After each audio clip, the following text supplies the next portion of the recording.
Hello everyone, welcome back to Spararia YouTube channel. Alright guys, so in this video I would like to share you a tutorial on how to turn on always on display feature on Samsung Galaxy A36.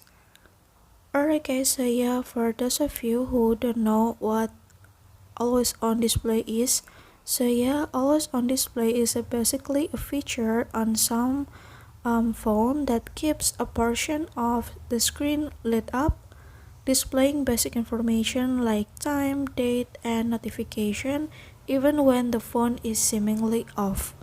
And how to turn it on is very easy, so now without any further ado, let's get started to the tutorial. Alright, the first thing first, now you can go to settings menu, and then now you can scroll down and go to lock screen and AOD. And after that, now you can turn on the always on display feature.